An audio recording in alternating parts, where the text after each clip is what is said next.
If you've been playing ZenlessZoneZero recently, there's probably a burning question that no one seems to be able to answer completely, and that's the question of, if I have Piper, should I pull for Jane? Questions like these and more will be covered in today's video. Let's get into it. So to start things off, we need to talk about the two very different playstyles that they have, and of course, one is main field in Jane, who primarily wants to be on field at all times. She can perform dodge counters, she can assault the enemy, she does a load of damage, and most of the time she doesn't want to be off field for any reason. And then we have Piper, who definitely spends a lot of her time on field meaningfully and gets to apply assault nearly as quickly as someone like Jane. However, the main thing about Piper is that she is reliant on energy and waiting for the boss to be stunned or for the boss to stop moving as much. Now, before we dive deep into any specific conversation, here are some things that I found about Jane and Piper when I was doing some research into just testing them, and then of course taking a look at their kits. Number one, based on stats, based on multipliers, and everything we know about content currently, Jane definitely wins out whenever fighting content that gets harder. And while you're probably thinking to yourself right now, Jane is a limited character. How could Piper ever compare to someone like that? And you would kind of be right, but with an asterisk. Some players have described their experiences with Piper to be extremely great, and that's primarily with a lot of investment and her 6th Mindscape. But to that argument, I offer you the same argument that everyone else has talked about, which is, although Jane is a limited character, Piper is also not free, and there isn't actually a way for you to get her on any banner right now. Furthermore, something that has flown under the radar is just how impactful the Mindscapes of Piper are. To be clear, her Mindscapes are definitely impactful, and although they may be more difficult to get at times, take a look at what some of them read. The second one reads that when she's casting her special attack, her movement speed increases, which is really helpful since you're gonna have to chase down enemies anyways if you're spinning around, if you can't dash or get to enemies quickly. And furthermore, as you can see by the end of this Mindscape, it also increases the physical damage of its attack, which is really impactful, of course. Moving along, her 4th Mindscape is also really impactful since Piper gains 20 energy anytime a squad member inflicts an attribute anomaly, with this having a 30-second cooldown. Now, a 30-second cooldown for 20 energy may not be the most impactful thing ever, but there is actually something that I've seen people misinterpret here, especially with the wording of gacha games and things like this. It is important to note that when it says whenever a squad member inflicts an attribute anomaly, or whenever a squad member does anything, they're referring to everyone, including Piper herself. Just want to point that out. This Mindscape is nice, but not the game-breaking change that Piper needs. And then finally, we have to talk about arguably her most impactful Mindscape of all, which is the increase of the duration limit of her EX special by 2 seconds and extending the duration of power, which is her buff, by 4 seconds. This is by far the most impactful change that you can get when it comes to Mindscapes, and of course it makes sense that it is her 6th Mindscape and you have to get so many copies to actually reach that point. This is where a lot of the curiosity about whether Piper is better than Jane or if Jane is better than Piper, mostly because her spin ends up lasting longer, she increases her own buff, and overall she actually does apply a lot of anomaly. But something we haven't talked about when it comes to the Mindscapes is, despite her having a bit more damage, it doesn't really change the way that she plays. In case you aren't familiar with how Piper plays, she pulls up to an enemy, she begins spinning, and for the most part she performs defensive assists so that she can apply anomaly and also stay off field until she has enough energy to begin spinning again, and that's the crux of her gameplay. However, this is where, in my opinion, the biggest concern and issue of Jane versus Piper is, which is her mobility and her freedom of play. Jane is free to do whatever she wants and does big damage, as I'm sure you guys have seen, and although Jane does need to be a little bit careful and coordinated with keeping her passion state and making sure that she uses her salcho jumps, Piper very straightforwardly needs energy, and unfortunately there's no real way for her to change the somewhat slow rate that she gets it, and that's not even addressing whether or not the enemy in front of her is going to stop moving so that she can hit her, or the concern of whether the enemy is going to just one-shot Piper when she begins spinning too. So in terms of what I found to be the biggest issue with Piper, she needs to face tank and absorb damage when trying to get to the boss, and she also needs to time attacks properly so that the enemy doesn't spin away, or so that you can actually fill out the assault anomaly bar. Now, we haven't talked much about Jane, but in case you aren't familiar with how Jane is supposed to be played, here's a quick and simple breakdown. Jane excels at applying anomaly very quickly, similar to Piper, but is not restricted to her energy in order to actually apply it quickly. She does, as I mentioned earlier, need to be in the passion state in order to apply anomaly quicker and have a more impactful or have a higher damage assault, but truthfully, she doesn't really need the passion state to one-shot small mobs, and in most cases, she is actually able to maintain the passion state, assuming that you're doing chain attacks or if you're using her ultimate while she's in the passion state. But in terms of what her actual combat and damage rotations look like, simply put, she applies assault to the enemy, begins using her EX special, uses salcho jump to stay in passion state, and pretty much dodge counters until the boss ends up becoming stunned, and then she uses her ultimate and applies assault while the enemy can take more damage. If this sounds familiar to a character like Piper, well, you'd be right, because they are quite similar in that sense. However, the big distinction is that what you do before the stun window is vastly different. Most of the time for a character like Jane, she will perform maybe a follow-up assist or will swap to a character like Seth so that she can get buffed. But for Piper, even buffing up Piper is not really that worthwhile, especially since if she doesn't have energy, the buff will go to waste and her basic attacks don't really do anything. But now that we have a foundation of Piper and Jane, I decided to actually test the two out. And although there was a few discrepancies here and there, I tried to make things as equal as possible in terms of testing. And here's what I found. In my first test, I decided to put Jane Grace Rina and Piper Grace Rina to the test. Now, my main takeaways from this team composition specifically was that, well, although level can definitely affect the damage and clear time that I had, the lack of energy actually felt way worse when I was pairing Grace and Rina with Piper, specifically because you were forced to auto attack and basic attack with characters like Grace and Rina, which definitely doesn't feel as good as Jane, who, if she's on field, she is applying 200, maybe even 300,000 assaults every couple seconds if she's actually applying assault quickly. Although that was the case, Piper definitely clears enemies with less effort. Now, in terms of the fight that I decided to test this on, I chose critical node 7 of the Shiyu defense, and this is a fight that has physical weakness, so it's fair for both Jane and Piper, but additionally, this stage has multiple enemies, which is something that I also wanted to test. And based on my experiences from playing both Piper and Jane, and of course, I'm no Giga Chad God gamer, I did find that Piper cleared the first wave extremely easily. However, Jane could do the same if you weren't just bad at the game like I am. Now, interestingly, something that I decided to keep hidden until now is the fact that Grace Piper Rina is actually one of the better teams for Piper, and even despite this being the case, Jane was definitely favored and cleared a bit faster, even considering the M6 from Piper and having the exact same gear on both characters. Now, of course, with these tests, you can take this with a grain of salt, since levels do mean a lot in this game, and of course, there was a bit of discrepancy in terms of that, but plain and simple, the observations still stand. Piper definitely had an easier time with the multiple enemies, where Jane would have to be a little bit more calculated in how she approached them. However, none of this ended up mattering at the end of the day, since Jane ended up clearing way faster than Piper with this specific team comp. Now, the second test that I decided to bring up was Jane Seth Lucy and Piper Seth Lucy. Although the last team composition was disorder and both characters can play into a disorder composition, this one was definitely more heavily favored initially towards Jane as opposed to Piper. Now, something that I found really interesting about my test from this specific run was that there were lots of ultimate generation for Piper Seth Lucy, and although there was a lot of time spent assisting, dodge countering, etc., the boss did end up getting stunned quite a lot and couldn't move at all, but unfortunately that's not nearly as valuable since speed is the name of the game for Shiyu defense, and you're looking for an S, you're not looking to survive a fight. And with that being the case, Jane Seth Lucy did actually end up clearing by a whole minute, which of course you do have to take with a grain of salt, as I mentioned previously, but the experience that I had playing Piper was still pretty interesting, all things considered, since honestly she wasn't really on field outside of the stun window for most of the fight at all. Now, as I mentioned earlier, this is actually one of Jane's best teams, and interestingly, although this is more favored towards Jane, the difference in time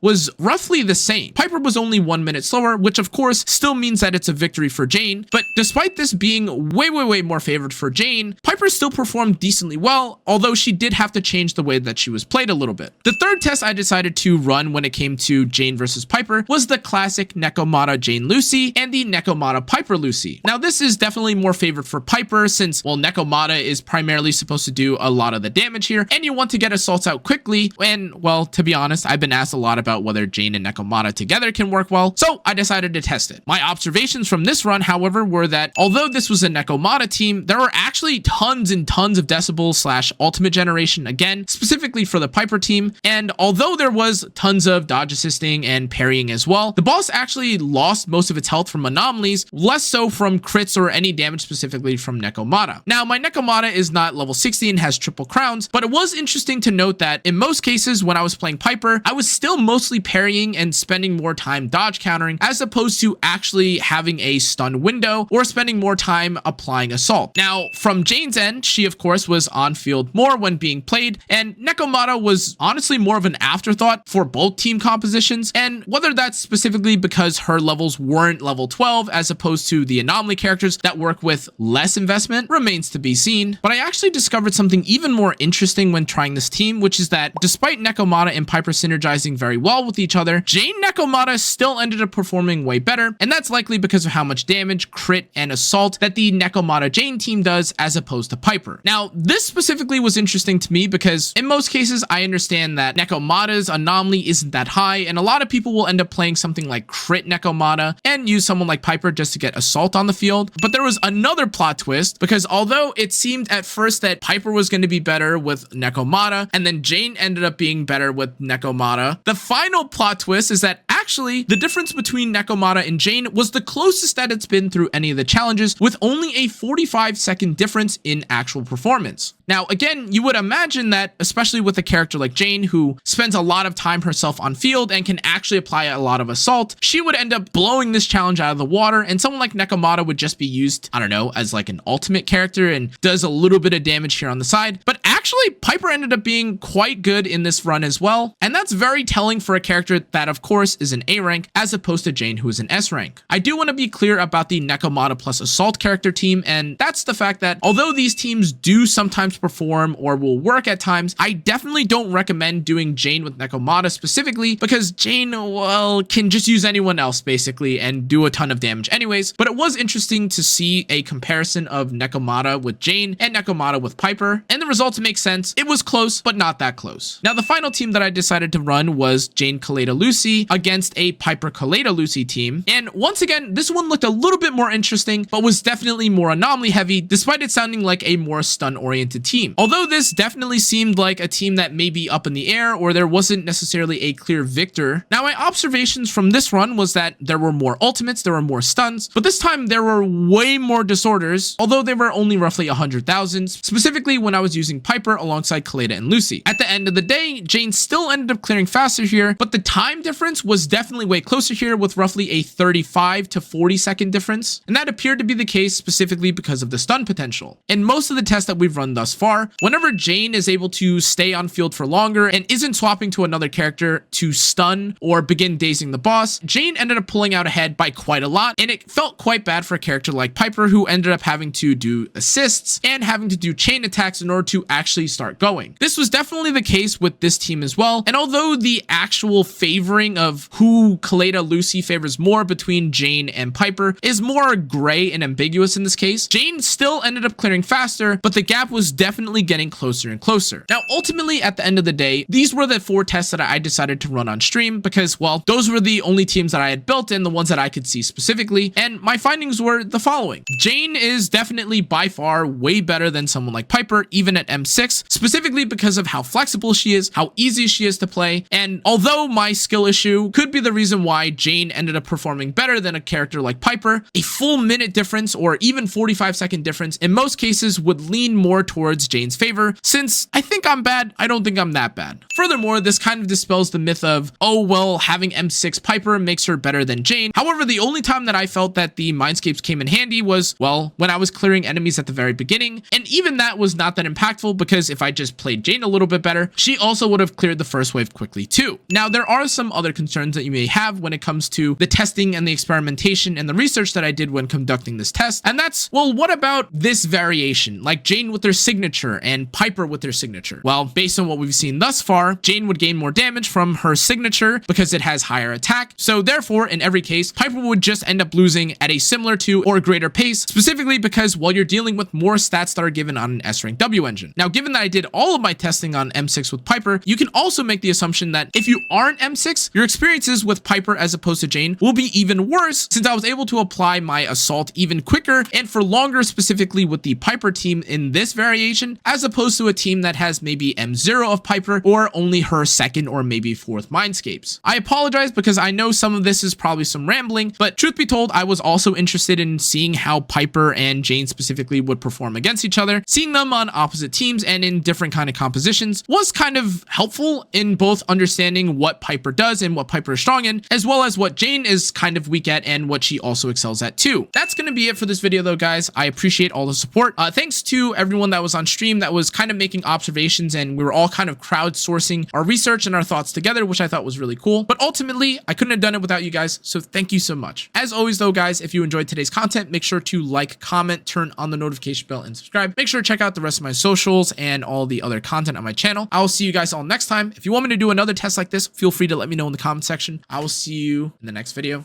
Goodbye. See ya. Bye-bye.